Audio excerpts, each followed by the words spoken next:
solidarité, engagement, bénévolat, radio fidélité au cœur des assos. Cette semaine, au cœur des assos vous propose une immersion dans l'univers digital avec le Coup de main numérique, une association qui lutte contre l'électronisme et accompagne la transition numérique. Située dans le quartier populaire de Bellevue à Nantes, nous découvrons ensemble comment cette structure œuvre au quotidien pour réduire l'exclusion numérique. Rencontre avec Vincent Lépinet, directeur adjoint. Bonjour Vincent. Bonjour. L'électronisme est un terme qui combine les mots illettrisme et électronique. Comment ce phénomène est-il né ?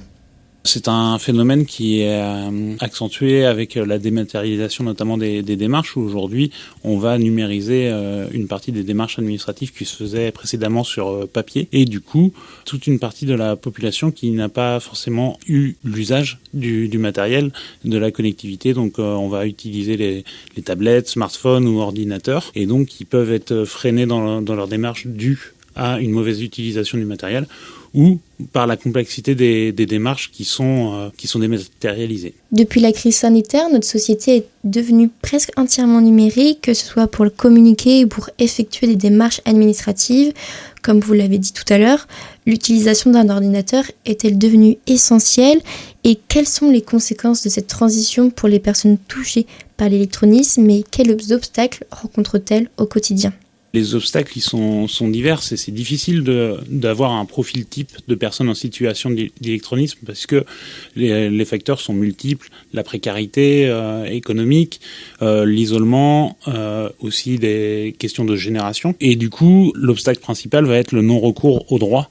Les personnes ne vont pas faire des démarches parce qu'elles ne sont pas en capacité et vont renoncer à des droits auxquels elles ont accès normalement, parce que la démarche se fait en ligne et qu'on voit qu'aujourd'hui, les opérateurs qui vont être comme la CAF ou la sécurité sociale ont de moins en moins d'accueil physique. Donc personne pour aiguiller ces personnes et les aider dans leur démarche. Lorsqu'on parle d'illettrisme numérique, on pense souvent aux personnes âgées, mais est-il vrai que ce phénomène touche toutes les tranches d'âge et classes sociales ? Oui, alors nous, on essaye de mesurer notre mesure d'impact et donc d'avoir un suivi sur les personnes qu'on peut accompagner.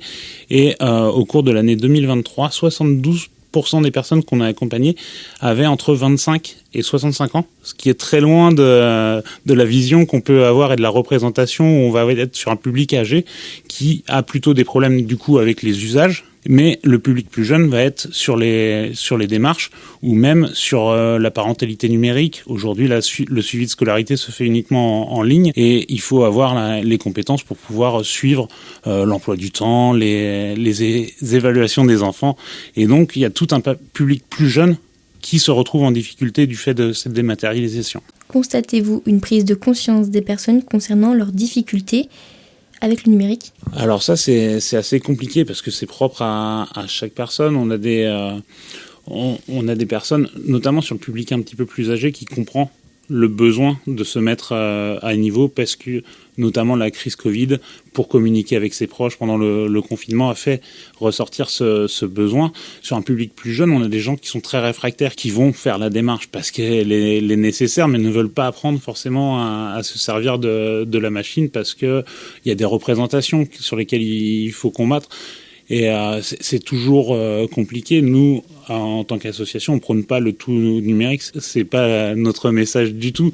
Mais c'est de dire qu'aujourd'hui, on ne peut pas faire sans et que comprendre la machine et après en faire l'usage qu'on en voudra. Mais en tout cas, pouvoir faire un choix éclairé. Retrouvez-nous demain pour une présentation approfondie des initiatives mises en œuvre par le Coup de main numérique en compagnie de Vincent Lépinet, directeur adjoint.